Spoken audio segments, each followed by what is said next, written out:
Laudetur Jesus Christus, loué soit Jésus-Christ, Amen. Lundi, 10e jour du mois de mars 2025, en Boujima, il sonne. 7h45. C'est l'heure de la première livraison d'informations françaises sur la radio-télé Fraternité. Journal mis en onde par Daniel Kabeya dans une présentation de Jean-Claude Kazadi. Les titres. RTF. La paroisse Saint-François d'Assise de Minkoka a reçu hier dimanche une note de marque. L'évêque diocésain y était en visite pastorale. Il a administré quelques sacrements d'initiation à la vie chrétienne à des jeunes préparés.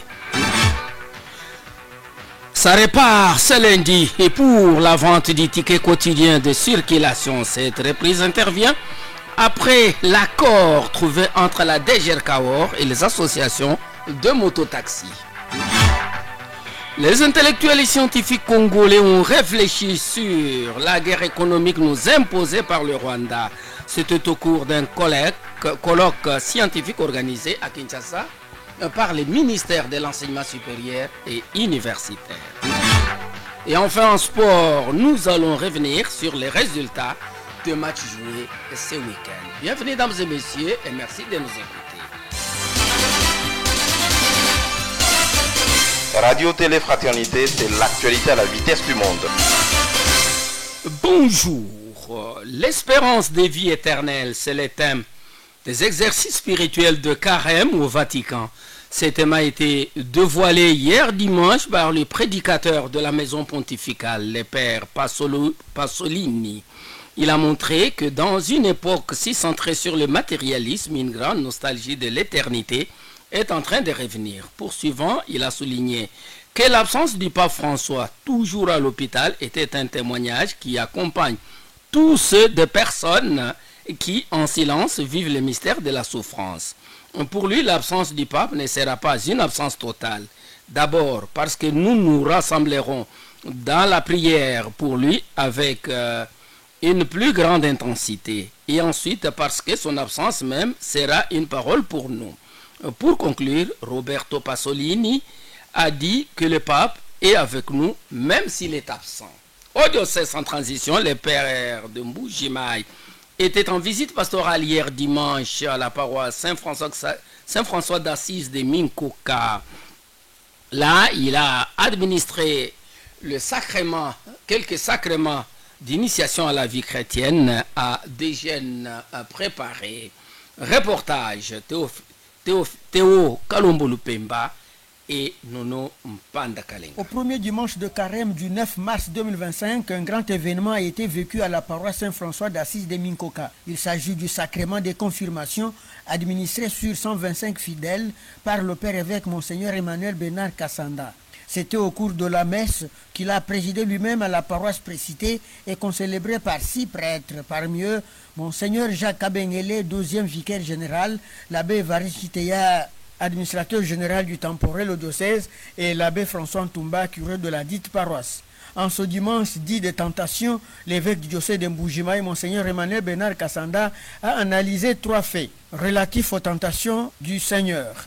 Il s'agit de la tentation de l'avoir de biens matériels, du pouvoir et la tentation de l'orgueil. Mateti wamanye na diabolo tumvira mubaji bisatu kuji chibaji chileja bumonyi kantu kubyanza kuji chibaji chibiji chitanyila bonfumu makalengi jitwangana ne bakwao jipetana ne bakwao ni chibaji chisatu chikala chibaji chitanyila mbinjewu jitumvwa bumema jijambane njipanye wa mulongu mwane vija mukulwanyi bafanana ne vulukai paji diabolo paji nyoka uya utanyila eve umwambila ni nenu baja nenu mesu natabala baja chimumechi mesu natabala nenu kala mwomomo ni vija mukulu malwa asatu achimutwetu. Au 125 confirmé, Emmanuel Bernard Kassanda a exigé 4 voies à suivre pour protéger la lumière du Christ et leur foi. Ce sont notamment la lecture permanente de la Bible, la prière quotidienne,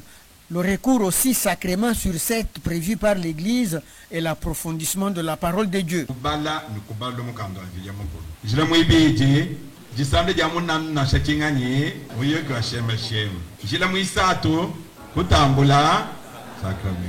ujila wandekelu uji ulonga ni kushikuluja mwako andija mukulu kwelchinganyi. Avant la bénédiction finale, le père évêque Monseigneur Emmanuel Bernard Kassanda a donné son dernier conseil aux nouveaux confirmants. Yesu to ambilani paji bubinge bi pata jabo bakomba muzubu mushala muto paji jabo lo awuya ujoke baba ko ba jabo boni munyu mwanda muteketa pinge ebu ne jitente ka jabyanza ne jishukula ja spirit mun santo ni kala nu teleja bi ko la spiritual patubu nuji amun shindu tumvulelu matei a jabo lo kutete Yesu bona ndije mukulu na ko ba jabo lo mwanda tete jo higan mun damwen kemuna ba bonyi bajibika bamani meme njumutamlo mkatolika katupo kajuwenza malwa dikayumvanga na shana chikakes ni bukatolika to bachin bajabolo mwanda mteketa bamumeta balompingeu kumujalama basomba munda mwayo kiwarugayi tikada yini ntema bwa kwefuka byonsu bijimwa kubweje jabolo momoyo wenu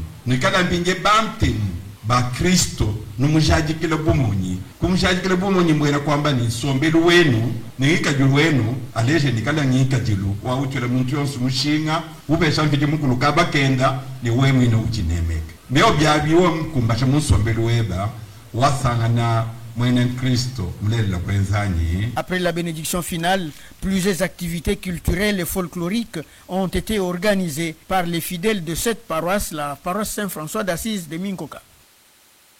D'une paroisse à une autre, messe d'ensemble de jeunes du doyenné de Chitenge hier dimanche à Sainte-Catherine de Tchala. Elle était dite par l'abbé Richard Chibangou. Dans son homélie, l'officiant montra l'assistance, comment vaincre les tentations du diable. Pour lui, il faut prier sans cesse, lire régulièrement les Écritures saintes et avoir une foi solide.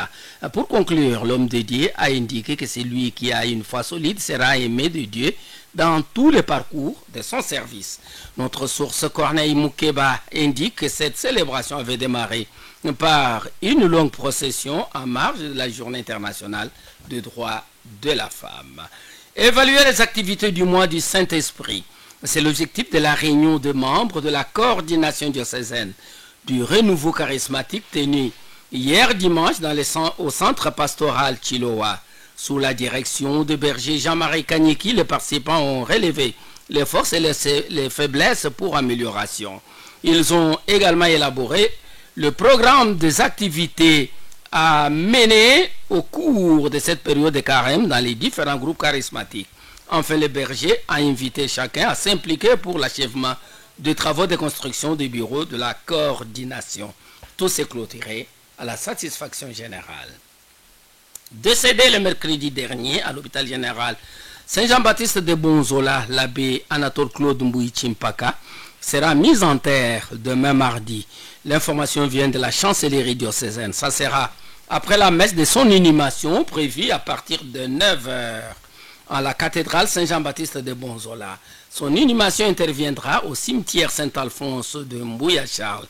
Le programme des obsèques prévoit une veillée de prière ce lundi à partir de 21h à la cathédrale Saint-Jean-Baptiste de Bonzola.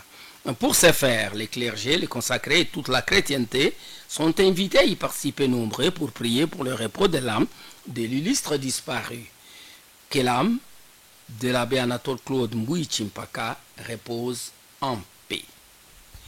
Le bureau administratif et finance invite tous les agents et effectifs collaborateurs permanents et stagiaires de la radio-télé-fraternité à prendre part aux côtés de l'abbé directeur de programme à une réunion qui aura lieu ce 10 mars dans la salle de conférence de rédaction à 9h15. C'est juste après les conseils. Vu l'importance de cette réunion, la présence de chacun est indispensable.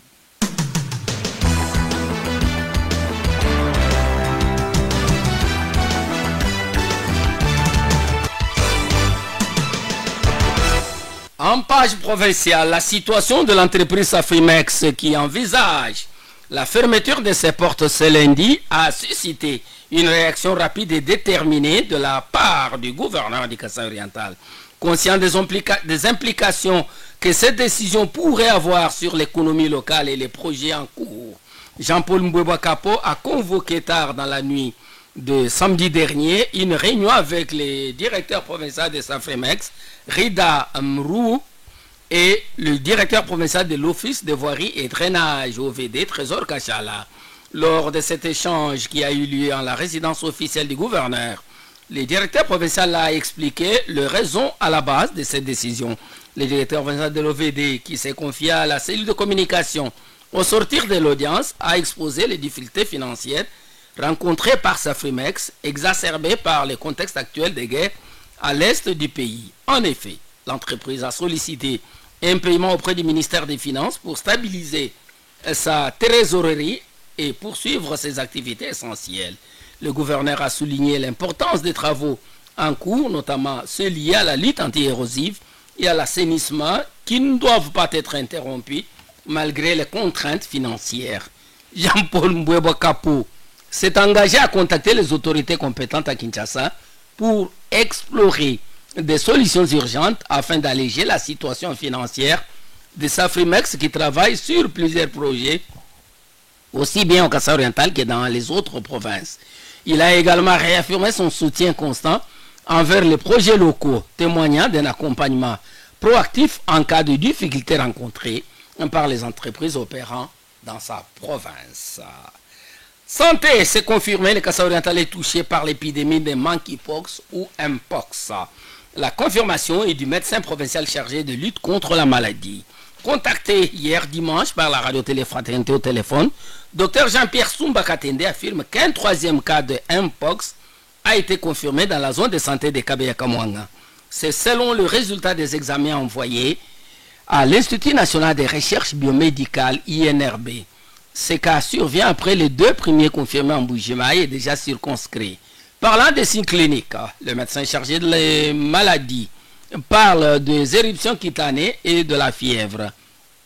Il demande à la population d'observer les règles d'hygiène pour se préserver, notamment se laver régulièrement les mains au savon et à l'eau courante, ne pas manipuler ou manger la viande d'un animal trouvé mort et ne pas toucher les malades pour éviter la contamination. En plus, Jean-Pierre Sumba Katende demande à la population de référer tout cas suspect au centre de santé les plus proches. Il lance ici un appel à la population. Et assurément, au niveau de la province, nous avons déjà le cas confirmé de Mpox. Ce n'est même pas le premier cas, c'est déjà le 3e cas. Il y a eu 2 cas qui ont été révélés ici en ville, mais qu'on a dû stopper tous les alentours. On a pu prendre les mesures énergétiques. Mais maintenant, il y a un cas qui survient à partir de la zone de santé de Kabeya-Kamwanga. Ce que nous avons demandé à la population, c'est de maintenir les règles d'hygiène, d'éviter d'entrer en contact avec les personnes suspectes. Et lorsqu'on se salue, il faut toujours se laver les mains après, même après le travail, même après la journée. Quand vous rentrez à la maison, il faut savoir vous laver les mains. C'est une mesure qui est très facile. Et puis, pour ceux qui peuvent trouver tous les chasseurs, il faut éviter d'entrer en contact avec les animaux domestiques, surtout si ce sont des animaux qui paraissent malades, des animaux qui meurent d'eux-mêmes. Là, il faut éviter d'entrer en contact avec, ou même de manipuler la viande de ces animaux-là, et surtout tenir à l'hygiène comme nous l'avons dit. Je le disais en titre, reprise lundi de la vente du ticket de circulation routière au Kasaï oriental. Initialement prévue le mercredi dernier, cette opération a été renvoyée à ce lundi par la Direction générale des recettes du Kasaï oriental de DGRCAOR. À l'occasion, le DG de la DGRCAOR a indiqué que l'opération se déroule du lundi à vendredi et que le prix du ticket a été revu à la baisse. Pour Nestor Mpanda, il passe de 1500 francs à 1000 sur demande des associations et syndicats de chauffeurs de taxi-moto. La vente, nous appelons ça ticket de circulation routière. La vente était déjà effective, mais il y a un moment où on s'est dit d'interrompre.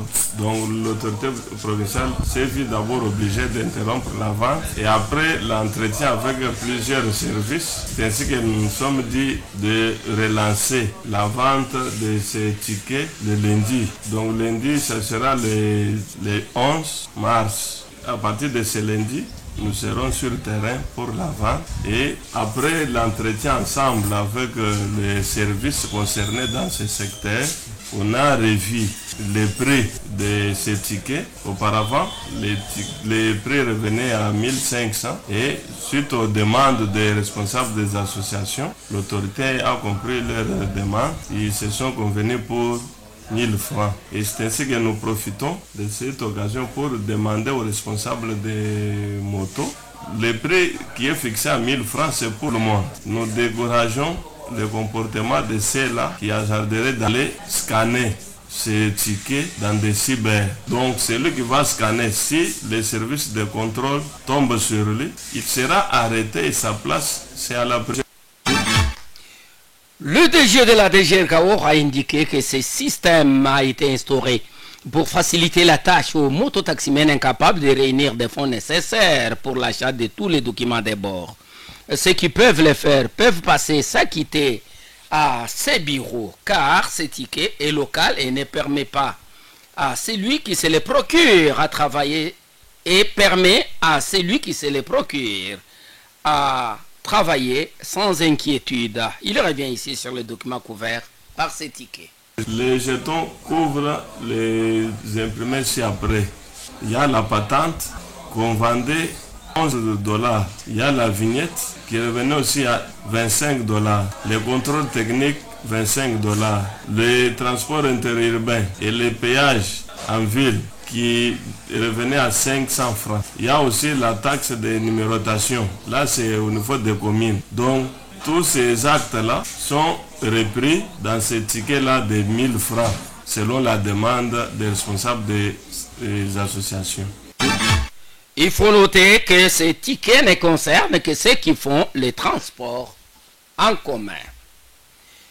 Fiscalité et développement, dans ce journal, la Direction générale des impôts du Kasaï-Oriental, ce mois de mars, a 2 échéances. La première, le 15 mars, est consacrée au dépôt de déclaration et paiement de l'impôt professionnel sur la rémunération hyper et de l'impôt exceptionnel sur la rémunération versée au personnel expatrié. Il sera aussi question de la déclaration et paiement de la taxe sur la valeur ajoutée TVA. Toujours ce 15 mars, les contribuables assujettis à l'impôt mobilier sont appelés à déposer leur déclaration et à payer cet impôt. André Chibangou, chef de division assiette de la DGI Kasaï-Oriental, signale que cette échéance concerne aussi le dépôt et les paiements de l'impôt professionnel sur les sommes payées en rémunération des prestations de services de toute nature fournies par des personnes physiques ou morales non établies en RDC. La deuxième échéance, celle du 30 mars, concerne la souscription de la déclaration récapitulative annuelle de l'IPER par les personnes physiques rémunérées par un tiers de droit public ou privé. La DGI rappelle que payer l'impôt est un devoir civique et que celui qui paye son impôt dans les délais participe au développement de son pays. Le non-respect du délai conduit aux pénalités. RTF. L'actualité, c'est nous. Page nationale à présent. Guerre à l'Est. Réponse scientifique de Congolais. C'est le thème général du colloque scientifique organisé par les ministères de l'enseignement supérieur et universitaire. Cette rencontre de 3 jours visait la sauvegarde de la souveraineté et l'intégrité territoriale. Il a regroupé les scientifiques et les étudiants de Kinshasa. Les participants ont analysé les multiples facettes de la guerre économique imposée par le Rwanda. À l'issue des travaux, plusieurs recommandations ont été faites, notamment la ratification par la RDC du mémorandum sur les crimes et les crimes de guerre, l'intégration de l'intelligence artificielle dans les stratégies nationales pour prévenir les conflits et les violences basées sur les genres, VBG. Plusieurs membres du gouvernement ont pris part à ces colloques. On écoute le message de la Première ministre à la clôture. Cette thématique, pensée et voulue en guise de contribution du sous-secteur de l'enseignement supérieur et universitaire constitue, à juste titre, la réaction appropriée de la science face à la mobilisation générale lancée par le président de la République, chef de l'État, son Excellence Félix-Antoine Tshisekedi Tshilombo, en soutien à nos vaillants militaires et patriotes Wazalendo engagés au front pour la défense de notre pays. Ainsi, je tiens à exprimer ma profonde gratitude à chacune et à chacun d'entre vous pour votre présence, votre participation, votre engagement et surtout la richesse des échanges partagés. En effet, les discussions que vous avez eues au cours de ces 3 jours nous rappellent que la souveraineté et l'intégrité territoriale ne sont pas seulement des mots, mais des valeurs fondamentales qui doivent être incarnées et défendues par chacun d'entre nous. Revenons à la journée internationale de droits de la femme, célébrée samedi dernier. Elle était en prière par les femmes de la RDC. C'était au cours d'un culte écuménique organisé dans la salle du congrès du Palais du Peuple par les ministères du genre, femmes, familles et enfants. Culte qui avait pour objectif de soutenir les FARDC et les Wazalendo et de s'associer à la souffrance des femmes et filles de l'Est violées et tuées par le Rwanda et ses supplétifs du M23 AFC. Au cours de cette célébration, la première ministre a lancé un message fort aux FARDC et aux Wazalendo. Jidi Soumino Toulouka leur a rappelé que leur sacrifice n'est pas vain. Le peuple congolais les soutient et les encourage dans la défense de l'intégrité territoriale de notre pays. Au moment où nous célébrons cette journée internationale des droits des femmes, les femmes de la République du Congo aimeraient envoyer le message suivant à nos vaillants soldats des FARDC et à nos Wazalendo. Votre sacrifice n'est pas vain. Nous vous en sommes reconnaissants. En effet, la nation vous doit beaucoup. Continuez à vous battre pour notre avenir. Que votre force et votre détermination nous inspirent tous. Unis, nous surmonterons tous les obstacles et avec toute notre admiration et notre soutien. Ensemble, nous pouvons créer un monde plus juste et plus équitable pour toutes et pour tous. Ensemble, nous vaincrons car 30 ans, ça suffit. Message répercuté par la présidente nationale des femmes du Bloc uni pour la renaissance du Congo, Bireka. Présente à ce culte, s'il vous plaît. Bibi Kasongo a exprimé la détermination des femmes du Birek à soutenir les FARDC, les Wazalendo et la population meurtrie de l'Est du Congo pour le retour d'une paix durable dans la partie orientale de notre pays. Nous sommes venus participer au culte écuménique organisé par le ministère du Genre, le culte organisé en faveur de nos FARDC, nos Wazalendo, ainsi que pour les victimes de cette guerre d'agression qui nous a imposé par le Rwanda et ses supplétifs de M23. Un culte agréable, de moments agréables que nous avons passés dans la présence du Seigneur. Le seul mot que nous avons dit à Dieu, c'est d'arrêter la guerre. Nous avons imploré la grâce de Dieu ce matin. Les mamans ont prié le Seigneur, le Dieu Tout-Puissant, Créateur des cieux et de la terre, lui qui écoute la prière, pour que la guerre cesse en République démocratique du Congo. Que ce, à l'occasion de la journée internationale des droits des femmes. Nous passons cette journée dans un contexte très triste parce que notre pays est agressé. La majorité, la partie est de notre pays est occupée par le Rwanda. Et nous, comme femmes politiques, nous venons dénoncer cette occupation et nous disons la République démocratique du Congo, c'est un pays uni et restera uni et indivisible. Au cours de ces cultes, il y a eu collecte de fonds et des biens pour le soutien des FARDC et de combattants Wazalendo. Mesdames et messieurs, c'est sur cette note que nous mettons un point final à ces radios journal. Au nom de toute l'équipe rédactionnelle, au nom de Daniel Beya qui est à la mise en onde, je vous dis merci. Rappel des titres avant de nous quitter. La paroisse Saint-François d'Assise de Minkoka a reçu hier dimanche un hôte de marque. L'évêque diocésain y était en visite pastorale. Il a administré quelques sacrements d'initiation à la vie chrétienne à quelques jeunes préparés. Ça répare ce lundi pour la vente des tickets quotidiens de circulation Cette reprise intervient après l'accord trouvé entre la DGRCAOR et les associations de mototaximens. Les intellectuels et scientifiques congolais ont réfléchi sur la guerre économique nous imposée par le Rwanda. C'est tout au cours d'un colloque scientifique organisé à Kinshasa par les ministères de l'enseignement supérieur et universitaire. Vous avez suivi tous ces détails. Nous avons terminé par le sport. Portez-vous bien chez vous. Bonne semaine. RTF, la radio diocésaine de Mbuji-Mayi sur FM 103.1 MHz.